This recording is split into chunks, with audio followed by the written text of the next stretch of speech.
The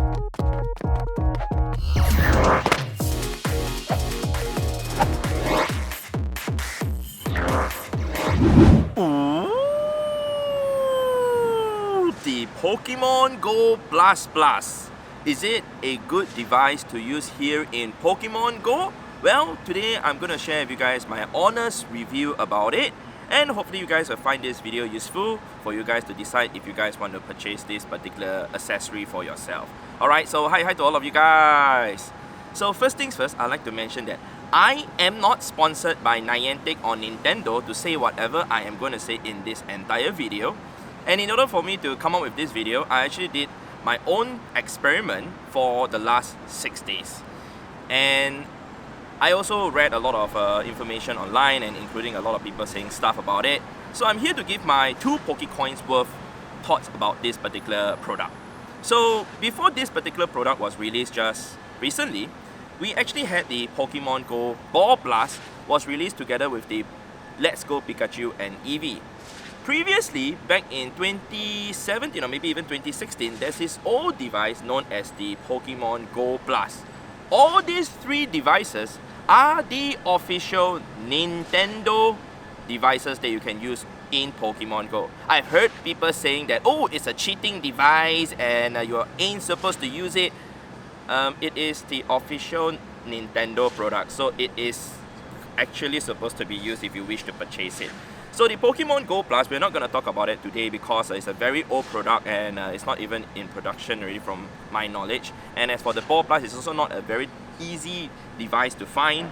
So there are a few things that I actually did an experiment comparing these 2 products. Alright, the Ball Plus and also the Pokemon GO Blast Blast.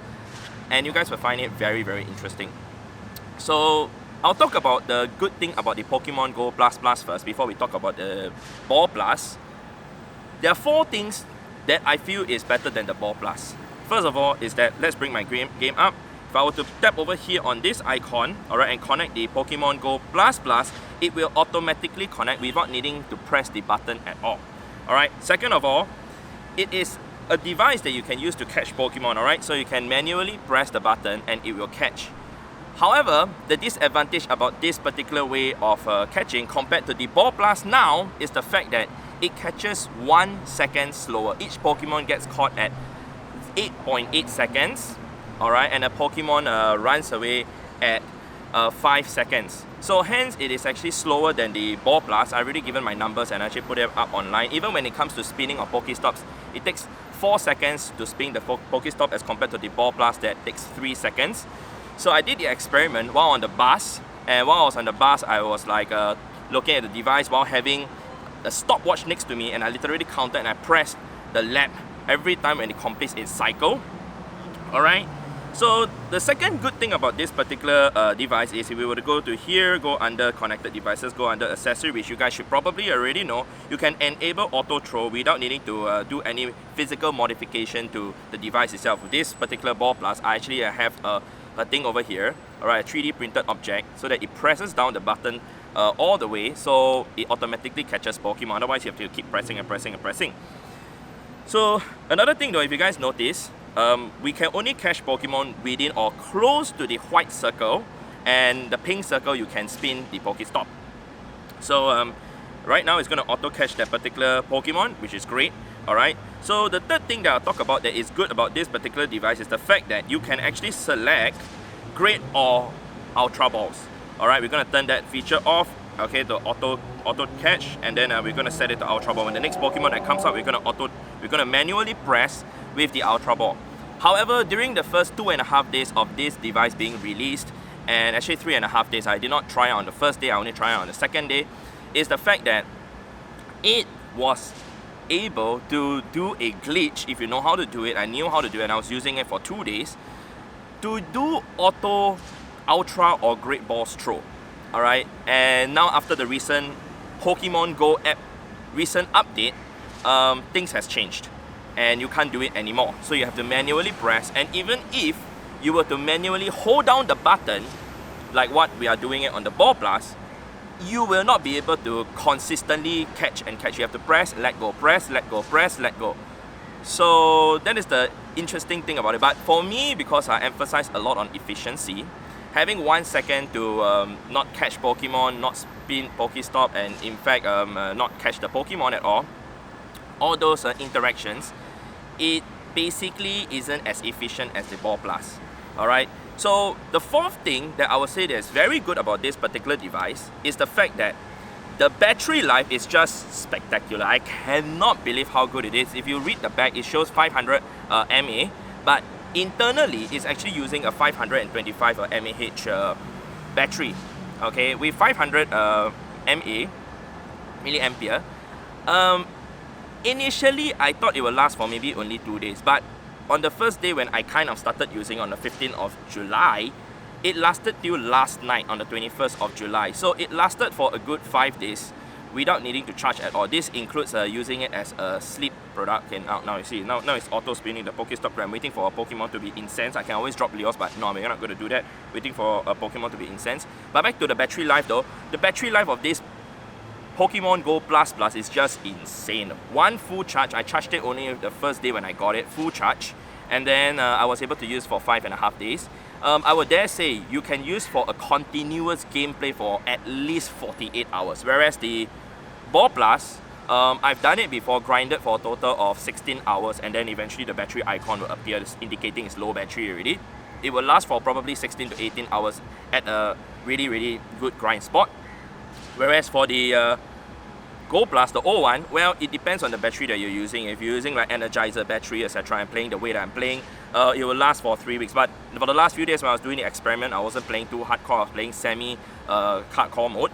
But still, to last for a total of 5.5 days, I'm very impressed by that. So yeah, those are all the good thing about this particular device so far that I mentioned. But one last thing that obviously the Ball Plus cannot do is for us to utilize as a device to clock the sleep with our Pokemon, so that we get the sleep special research completed. So under here, under the special research, there's a good thing and a bad thing about it. Catching some Z's. We're trying to track the sleep to use the Pokemon GO Plus for 7 days. However, like I said, I started using this device 6 days ago. On the first day, when I actually connected this device, I connected during the daytime. At night, when I went back to the accommodation, I actually connected my Ball Plus, but I went to set it to sleep. Set the Pokemon GO Plus to sleep. The next day when I woke up, I disconnected the Ball Plus, connected the Pokemon GO Plus, but the sleep data wasn't clocked at all into the game. So then it's true, because I thought maybe it's a glitch and you could possibly still clock the sleep data, but you cannot. You cannot clock the sleep data unless it is connected to your game, and you have to turn off the game to actually then you start the sleep cycle. One more thing though, if the device is totally stationary, meaning you put in a place that doesn't have any movement at all, after 4 hours it will stop clocking. This is information from my friend who was doing his own testing. But if you put it by the side of the bed and you have a little bit of movement, because at night we will move around this and that, within 4 hours if there's movement, it will actually detect movement, and then it will actually restart its not restart, but it will continue its counting again. So if you just leave it idle for 4 hours, basically it will clock only 4 hours, but if you have some movement, it could clock up to 10.5 hours, which was what I was able to do because I put it next to where I was sleeping at. Anyway, we're going to move to another place where there will be another cluster of spawns, and I'll show you guys it using the Ultra Ball. Actually, you guys don't have to see me do that because maybe I'll just drop one Leo and then I'll wait for the Pokemon. No, if I drop the Leo, maybe the Ponyta is out. Okay, I just want to show you guys that we can use the Ultra Ball to catch it. Then we'll go to the other side. I'll show you guys the Ball Plus catching the Pokemon and spinning the Pokestop. And hopefully you guys will be able to see a difference, though not that obvious. And if you guys are wondering why sometimes your Ball Plus or your Go Plus doesn't catch Pokemon when you're stationary, it's more effective when you are actually walking or in motion, etc. So when it detects like a bit of drift, etc., that's when it will actually lock onto the Pokemon, and now it disappeared. Okay, wait. Let me go to the other side, hang on. Yeah. Okay guys, we just got a spawn that just came up. It has really locked onto that Oddish. I'm gonna press the button. It has locked onto the Oddish. Okay, so we're gonna catch it with the Ultra Ball. Okay, another one here, a Ponyta. We're gonna press the button. So now we are manually catching, alright, using the Ultra Ball. So you see, if I don't press, when it locks onto the Growlithe, okay, it's not gonna catch until I press the button. And after we press the button, let's go to our storage. You can see The Oddish was caught with the Ultra Ball, Ponyta with the Ultra Ball, Growlithe with the Ultra Ball. This is a good thing because the catch rate of the Ultra Ball or the Great Ball is higher, and hence you'll be able to catch more Pokemon using the Pokemon GO++, but you will need to manually press instead of the auto catch. Okay guys, now that we are here, I'm going to show you guys how fast the Ball Blast catches the Pokemon around us. Like I said, remember, the GO+ device only locks onto the Pokemon within the white circle. We're going to eject the Pokemon GO++. Alright, I'm going to locate the Ball Blast, reconnect it, and you can enable auto spin if you have a Pokemon inside. So now that it's connected, okay, I've already pressed the button. We're going to just do it like this. And one more thing though, if you talk about the physical device itself, I feel that the Ball Blast and the GO+, the old one, is more durable than the GO++. Why I say that is because I feel like as if the plastic that's being used to produce the GO++ feels a bit flimsy as compared to the other two. And also, if you notice that the back of the Ball Blast, there's actually a cover to close this part over here. This is where you will actually use to charge the device. Whereas that one is literally open, okay? The GO+, to my knowledge, and I haven't even experienced it before, I left it in my pocket and it went into the washing machine and it went for a wash cycle, and it still works. Even the Ball Blast, one of my friends actually accidentally washed his Ball Blast in the washing machine and it still works. For the GO++, I highly doubt so. It looks as if there's like a lot of holes, and in fact the bottom, the Type-C charging port there is literally exposed. That water will just literally go in. So to me, it's as if the GO++ is designed for literally home usage. That's why it's for Pokemon sleep.